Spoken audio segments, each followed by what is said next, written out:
All right now, listen to me. Come on, lean in close. If you are over 60, I need you to hear what I'm about to say. Your life is not slowing down. Don't you dare believe that lie. No. Your life is just now opening up. This is the chapter where you get to enjoy the fruits of all that labor, all that work you put in for everybody else.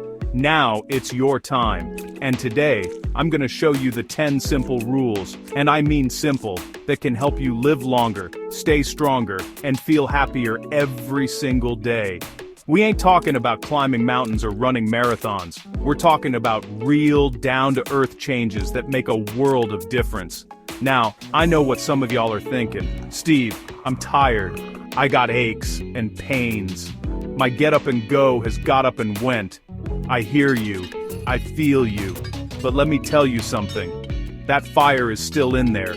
It might be a little flicker right now, but we're about to pour some gasoline on it. We're gonna turn that flicker into a bonfire. These rules I'm sharing are not about turning back the clock. You can't do that. They're about winding the clock up so it keeps on ticking, loud and proud, for years to come. It's about adding life to your years, not just years to your life.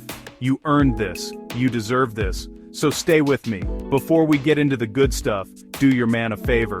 Right below this video, you see that little red button that says subscribe.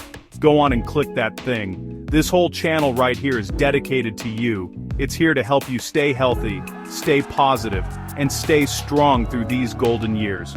We're building a community, a family of folks who are determined to make the rest of their life the best of their life. So go on, hit subscribe, ring that little bell so you don't miss a thing. It's free, and it's the first step you're taking today to invest in yourself. You with me? Good. Now let's get down to business. I'm not a doctor, I'm not a scientist, I'm just a man who's learned a few things about living. And what I've learned is that the simplest things make the biggest impact. You don't need a whole lot of money, you don't need some fancy gym membership. All you need is a little bit of knowledge and a whole lot of will. A will to wake up every morning and say, today is my day. A will to take care of the one and only body God gave you. So grab a pen, grab some paper, or just open up your mind. Rule number 1 is coming up, and trust me, it's the foundation for everything else. Let's go. Alright, rule number 1, this is the big one, the head honcho, the main event. You gotta protect your mind first. See, your mind is the command center for your entire body. It's the CEO of you, Incorporated. If the boss ain't right, ain't nothing in the company gonna run right.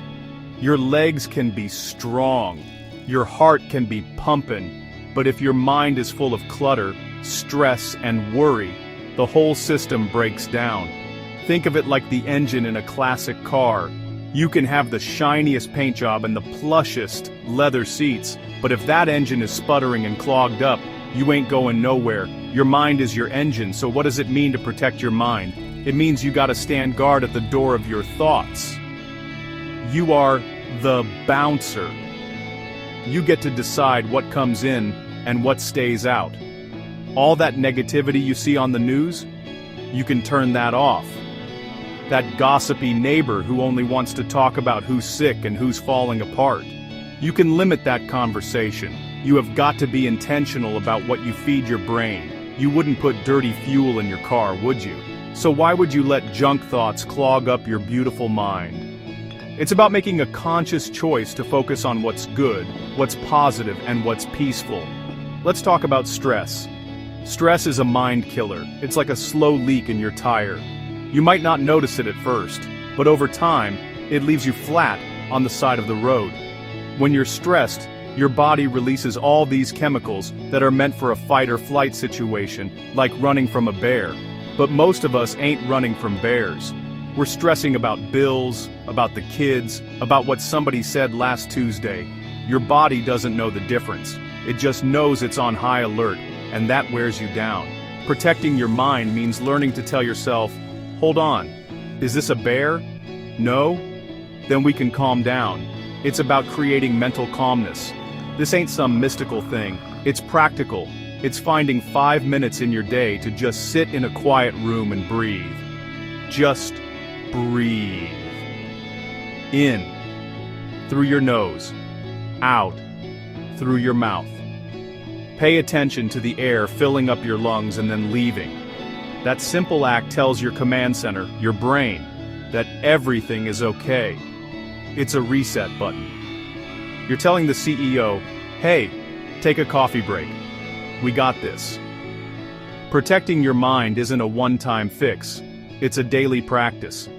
It's the most important job you have after 60, because a calm mind leads to a healthy body. Period. Alright, let's move on to rule number 2. And the key word here is move. Move every day. Now hold on. Before you turn this off thinking I'm about to tell you to go join some high-intensity spin class, just relax. That's not what I'm talking about. I'm talking about gentle movement. Think of it this way. Motion is the lotion for your body. When you sit still for too long, everything starts to get stiff and creaky. Your joints are like door hinges. If you never open the door, the hinges get rusty and start to squeak. But if you open and close that door every day, it swings smooth and easy. Your body is the exact same way.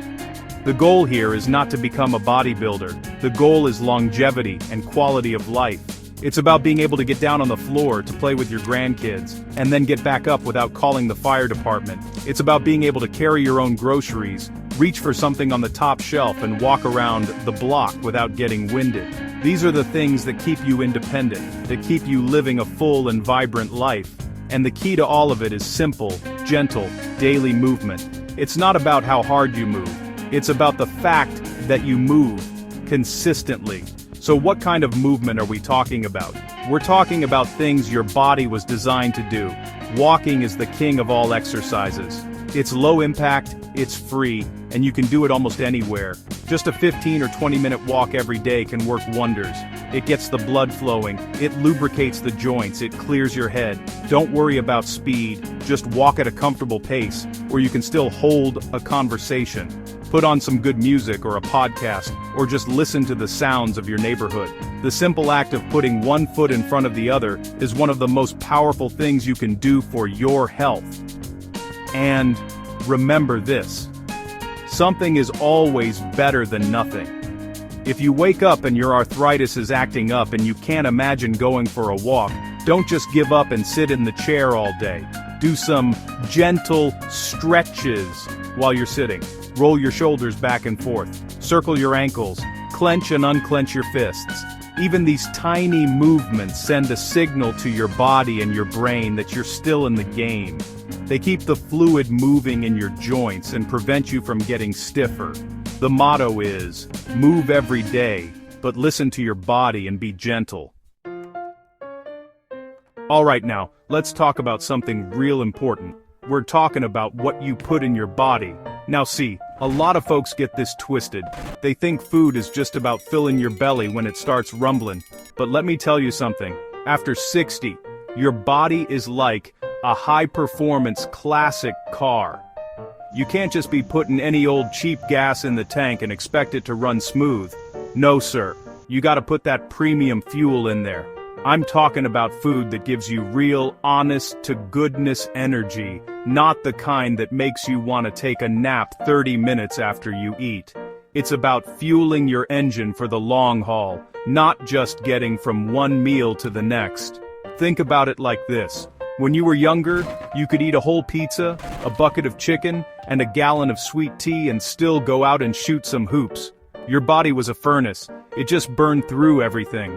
But now, things are a little different. Your metabolism ain't what it used to be.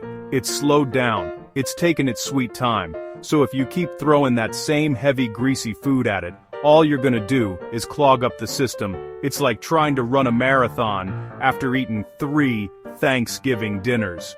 You ain't gonna get very far, I can promise you that. You gotta start thinking about food as your partner, not your enemy. It's here to help you live that vibrant life we're talking about. So what is this energy food I'm talking about? I'm talking about the good stuff, the stuff that grows from the ground and swims in the sea. I'm talking about those bright, colorful vegetables that look like a rainbow on your plate. Your greens, your reds, your yellows. Each one of those colors is packed with vitamins and good things that your body is crying out for. And lean protein, like some nice grilled chicken or fish. That's what builds you up, keeps you strong. It ain't about deprivation. It's about making a smart trade. You trade that heavy, sleepy feeling for a light, energized feeling that lasts all day long. And listen, this ain't about eating rabbit food for the rest of your life. I still like a good piece of fried chicken every now and then, believe me, but it's about balance. It's about making the good stuff the main event and the other stuff a special guest. You gotta start paying attention to how you feel after you eat. Does that meal lift you up or does it weigh you down? Your body will tell you everything you need to know. You just have to be willing to listen. Start making choices that serve your energy, not just your cravings. That's the first step to eating for a long, happy life. It's a simple switch in your mind, but it makes all the difference in the world. Alright, let's get serious for a minute. We're gonna talk about something that most folks take for granted, something you do every single night, but you might not be doing it right. I'm talking about sleep. Now listen to me, after 60, sleep is not a luxury. It is not optional. Sleep is your number one, undisputed, heavyweight champion anti-aging tool. You can buy all the expensive creams in the world, you can get all the fancy treatments, but if you are not getting good quality sleep, you are fighting a losing battle. I'm telling you right now, it's that important. Think of your body like a major city. All day long there's traffic, there's noise, there's construction, things are getting worn down. When you go to sleep, that's when the cleanup crew comes out. That's when the repairmen get to work. Your brain cleans out all the junk it's accumulated during the day. Your muscles repair themselves. Your hormones get back in balance. Your immune system recharges its batteries. All the important behind-the-scenes work that keeps you healthy and strong happens while you're asleep. If you cut that process short, the city starts to fall apart. Potholes don't get fixed. Trash piles up. That's what's happening inside your body when you don't sleep. People brag about how little sleep they get. Oh, I only need 4 hours a night. Well, that's a fool's game. You might be able to function, but you are not thriving. You are not living that vibrant life we're talking about. Lack of sleep makes you foggy. It makes you irritable. It weakens your immune system so you catch every little cold that comes around. It messes with your appetite and makes you crave all the wrong foods. It ages you faster than anything else.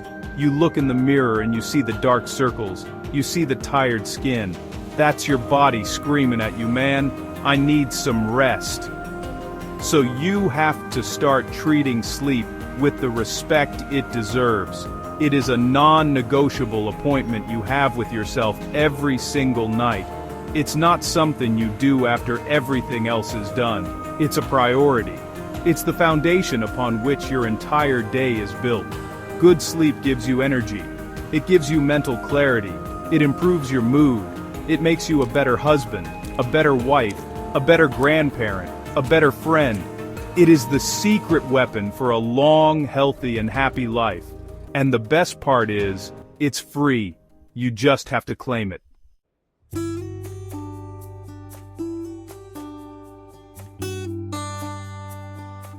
Alright, now we gotta talk about something that's as important as diet, exercise, and sleep. But it's something we don't always think of as a health strategy. I'm talking about people, your friends, your family, your community. You see, we are not meant to do this life thing alone. We are social creatures. We need connection like we need air to breathe. And I'm here to tell you, study after study has shown that having strong social connections can literally add years to your life. Years! It's that powerful. Loneliness is a poison. It's a silent killer. Think about it. When you're with people you love, people who get you, what happens? You laugh. And laughter is some of the best medicine there is. It's a workout for your soul. When you share a problem with a good friend, what happens? That problem feels smaller. The weight gets lighter because someone is helping you carry it. When you share a joyful moment with someone, that joy gets bigger. It multiplies. These connections are the buffer against the hard knocks of life. They are the safety net that catches you when you fall. But as we get older, it can get harder to maintain these connections. People move away. Life gets busy. We lose loved ones. And it's easy to find yourself isolated, to find your world getting smaller and smaller. And you might not even notice it happening at first. You just find yourself spending more and more time alone, and that's a dangerous place to be.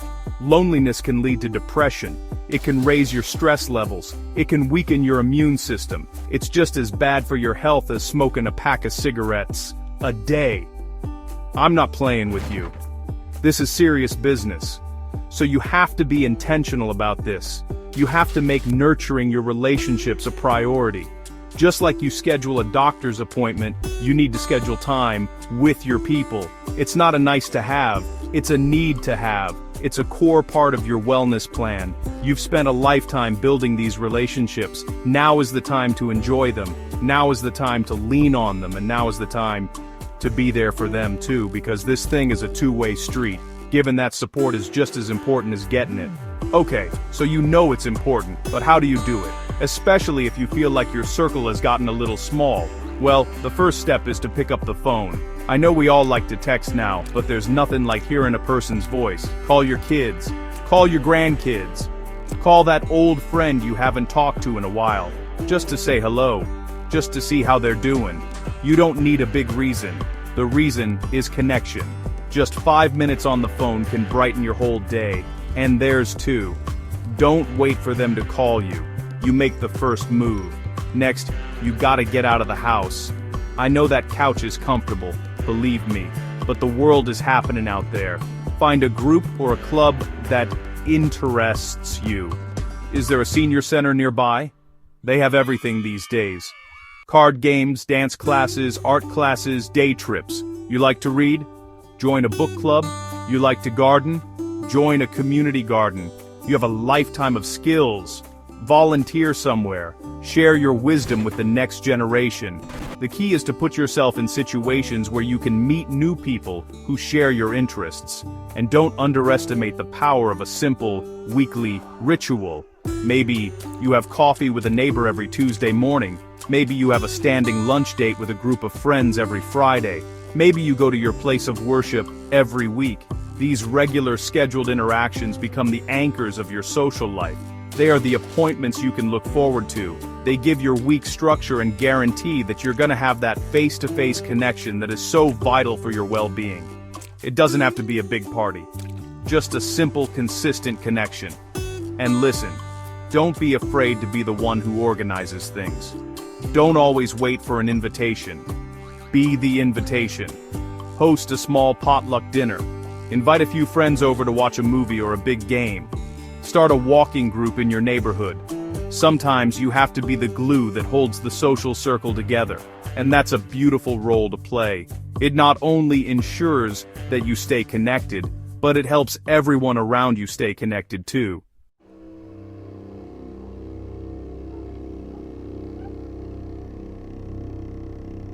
Alright now, let's talk about this. Some of y'all think that after you hit a certain age, your brain just clocks out. You think it puts up a little sign that says, "Gone fishing," and that's it. You figure you've learned all you're gonna learn, and now it's just time to sit back and watch the reruns. But let me tell you something. That is the biggest lie you can tell yourself. Your brain is not a VCR that's about to get chewed up. It's more like a muscle, and if you don't use it, you're gonna lose it. You gotta keep it active. Keep it pumping, keep it engaged. It's ready for a workout. You just gotta be the one to get it off the couch.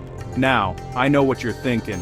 Steve, I ain't got time to go back to college. I'm not trying to learn calculus or figure out what Shakespeare was talking about, and you don't have to. I'm not talking about becoming a rocket scientist overnight. I'm talking about the small stuff, the little things that fire up those connections up there. Your brain is sitting up there just waiting for a new challenge, a new puzzle, a new piece of information. It's like a brand new car sitting in the driveway. You gotta put the key in the ignition and take it for a spin every now and then, or the battery's gonna die. Don't let your battery die, people. See, science has this fancy term for it, brain plasticity. All that means is that your brain can still change. It can still grow. It can still make new pathways. Think of your brain like a big field of grass. If you walk the same path every single day, you're gonna wear a deep rut in the ground. But if you decide to walk a different way, you start to create a new path. Learning something new is like stomping down a new path in that field. The more you do it, the clearer that new path becomes. You're not stuck with the old roads, you can build new highways up there anytime you want. So, get that thought out of your head that you're too old to learn. That's just an excuse. That's fear talking.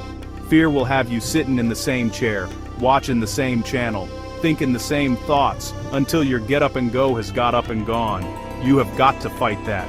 You've got to decide that today is the day you give your brain something new to chew on. It doesn't have to be big. It doesn't have to be fancy. It just has to be new.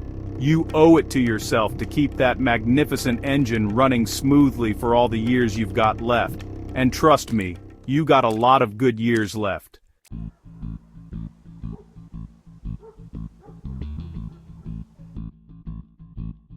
Alright, let's get real for a minute. This one is deep. This is one of the most important rules. You need a reason to get up in the morning. And I'm not talking about your bladder, I'm talking about a purpose. Something that pulls you out of bed with a little fire in your belly. Something that makes you say, okay world, I got something to do today. A lot of people, when they retire, lose that. Their whole life was about their job, about raising the kids. And when that's gone, they feel like they're just waiting. Waiting for what? You can't live your life in the waiting room. A purpose is your why. It's the answer to, why am I here? And it doesn't have to be some grand world-changing thing. You don't have to save the planet. A purpose can be simple. It can be tending to your garden, or taking care of your dog, or calling your sister every morning to check on her. It's something outside yourself that depends on you. Something that makes you feel needed. When you feel needed, you feel alive. It's a fundamental human need. A boat tied to the dock just sits there and rots. The barnacles grow, the wood gets waterlogged, and it falls apart. But a boat with a destination cuts through the water. The engine is running, the captain is at the wheel, it's alive and doing what it was built to do. Your purpose is your destination. It's what keeps you from rotting at the dock. Without it, you're just drifting. You gotta be the captain of your own ship. So I'm asking you, what's your purpose? What gets you going? If you don't have an answer, that's okay. Your new purpose is to find one. You've spent decades on this earth. You have a mountain of wisdom and experience. You are not done. Now it's time to figure out what to do with all that treasure you've stored up. Don't let it sit in a vault. The world needs it. So, you're saying, okay, Steve, I hear you. But how do I find this purpose? First, look back. Not with regret, but for clues. What did you love to do before life got in the way? Did you love to paint, or work on cars, or write stories? Somewhere in your past is a passion you put on a shelf. Go take a look. Maybe your purpose is in the present. Look around you. Who in your life could use a little help? Maybe your purpose is to be the best grandparent, or to teach, or just to be there. Or maybe it's a neighbor who needs a hand. Another place to look is your community. There are organizations out there begging for help. And guess what? You got time and wisdom. Volunteering is one of the fastest ways to find a purpose. It gets you out of the house, connects you with people, and gives you a reason to be somewhere. You're investing your time in making your corner of the world better. Don't be afraid to try things, and see what fits. Finding your purpose is a process. It's like trying on hats. The key is to keep trying them on. Get up, walk over, and start the process. Your perfect fit is out there, waiting for you.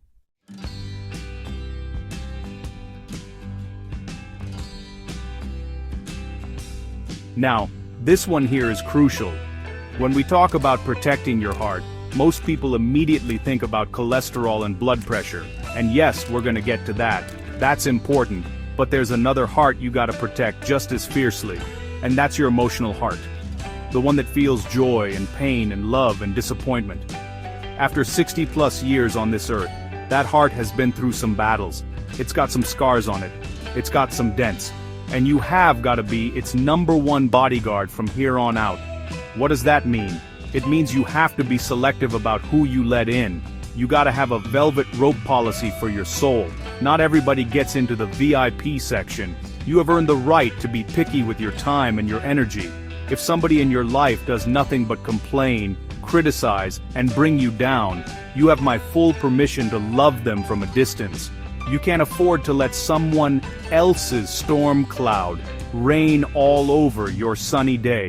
Your peace is too valuable to be given away to people who don't appreciate it. Protecting your emotional heart also means learning the power of forgiveness.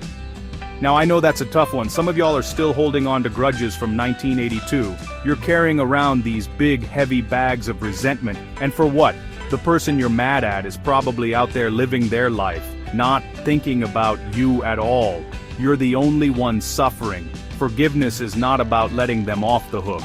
It's about letting yourself off the hook. It's about putting down those heavy bags so you can walk freely. It's a gift you give to yourself. And finally, you gotta practice self-compassion. You have got to learn to be as kind to yourself as you are to everybody else. You're gonna have days where you feel old. You're gonna have days where you forget something. You're gonna have days where you just don't have the energy you used to. And on those days, you can't beat yourself up. You have to talk to yourself like you would talk to a dear friend. You have to say, it's okay.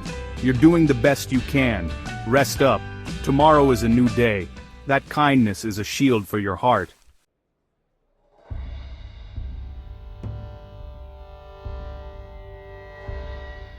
Alright, now listen to me. We're talking about stress. And let me tell you something. Trying to fight stress head-on is like trying to wrestle a greased hog in a mud pit. You ain't gonna win, and you're just gonna end up dirty and tired. You can't just wake up one morning and say, "Stress, get out of my house." It don't work like that. It's a sneaky little critter. It creeps in when you ain't looking. So you can't just force it out with a broom. You gotta be smarter than the stress. You gotta learn the gentle art of letting go, coaxing it out the back door so it don't even know it's being evicted. That's the secret sauce right there. See, your mind is like a clenched fist. When you're stressed out, you're holding on so tight to all your worries, all your problems, all the what-ifs and should-have-beens. You're squeezing so hard, your knuckles are white. Now you can't just yank those fingers open. You gotta convince them to relax one by one. You gotta tell yourself, okay, I'm worried about this bill, but can I solve it right this second? No. So you gently loosen your grip on that one worry. Then you move to the next one. It's a slow, deliberate process. It ain't a race. It's about giving yourself permission to not have it all figured out at once. Think of it like this. You're holding a hot coal in your hand. Your first instinct is to just drop it, right? But what if you're scared of where it might land? So you hold on, burning yourself. Stress is that hot coal. You think holding on to it gives you control, but all it's doing is causing you pain. The trick is to find a safe place to put it down. Not to throw it, not to smash it, but to gently place it aside. You acknowledge it, you see it for what it is, a hot, painful thing, and then you make the conscious choice to release it. You gotta do it slowly, mindfully, so you don't burn yourself or anybody else in the process. So the first step is just to notice your clenching. Notice the tension in your shoulders, the tightness in your jaw, the little drum solo happening in your chest. Don't judge it. Don't get mad at yourself for being stressed. Just say, well, look at that. There's that stress again, showing up uninvited like your cousin who always needs to borrow $20. Just see it. Acknowledging it without panic is the first step to showing it the door. You can't get rid of a guest you pretend ain't there. You gotta look him in the eye first, and then you can say, all right now, it's time for you to go.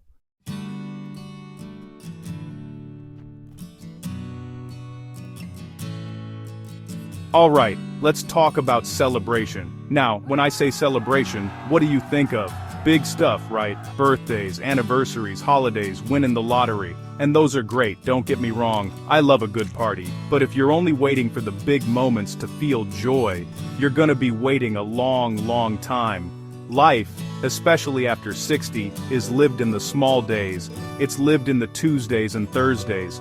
The real secret to a vibrant life is learning how to find the gold in the ordinary. It's about learning to celebrate a Tuesday like it's New Year's Eve. You gotta train your eyes to see the good stuff. It's all around you, but you've been overlooking it. It's that first sip of coffee in the morning, when it's just the right temperature and the house is quiet. That's a moment of pure gold. That's a celebration. It's the feeling of the sun on your face when you step outside to get the mail. It's the sound of your favorite song coming on the radio unexpectedly. These ain't small things. These are the building blocks of a happy life. You just gotta stop and notice them. You gotta stop and say, now this is nice. Think about it. Your life is a beautiful mosaic. The big celebrations are the big, shiny, colorful tiles. They're important, they stand out. But what holds the whole thing together? What fills in all the space? It's the thousands of little, plain-colored tiles. The everyday moments. If you learn to love and appreciate those little tiles, the whole picture becomes brighter, richer, and more beautiful. You start to see that the whole thing is a masterpiece, not just the flashy parts. So start looking for your little tiles, the perfectly ripe tomato from your garden, the friendly chat with the cashier, a phone call from a friend. So here's your homework. Every single day, I want you to find 3 small things to celebrate. 3 little golden moments, and I mean really celebrate them. Don't just notice them and move on. Pause. Savor it. Let the feeling of gratitude and joy sink in. You can even write them down at the end of the day, in a little notebook. Celebrated a great cup of tea. Celebrated a funny thing the dog did. Celebrated finishing the crossword puzzle. When you start looking for things to celebrate, you'll be amazed at how many you find. You're not changing your day, you're changing how you see it.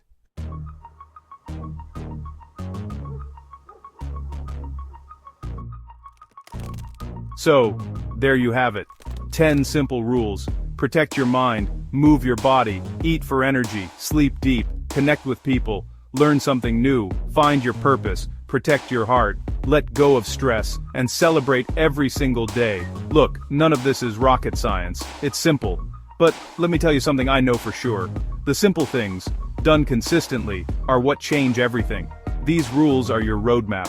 Your guide to making the years after 60, not just good years, but your best years. Your most vibrant, your most joyful, your most meaningful years. Don't let anybody tell you that your best days are behind you. That is a lie from the pit of hell. You have a lifetime of wisdom, of experience, of love in your heart. Your story ain't over. You're just starting a new, incredible chapter. A chapter where you have the freedom to focus on what truly matters. This isn't an ending, it's a beginning. Your life after 60 is a canvas, and it is full of potential. It is full of grace, and it is full of hope. You hold the paintbrush. You get to decide what this beautiful picture is going to look like. We're building a community here, a family of folks who are committed to living their best lives right now. If this video helped you, if it gave you a little bit of hope or a new idea, then do an old man a favor.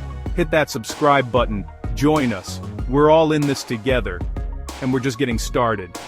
There's so much more to talk about, so much more to learn, and so much more life to live. You are not alone on this journey. We're right here with you, every step of the way. So I'm gonna leave you with this. Don't wait until tomorrow. Don't wait until Monday. Start today. Pick one rule, just one, and put it into practice right now. Take that deep breath. Make that phone call to a friend. Write down one thing you're grateful for. Your long, your healthy, and your happy years are not just a possibility. They are your birthright. They are waiting for you. They are still ahead. Now go out there and claim them. God bless you.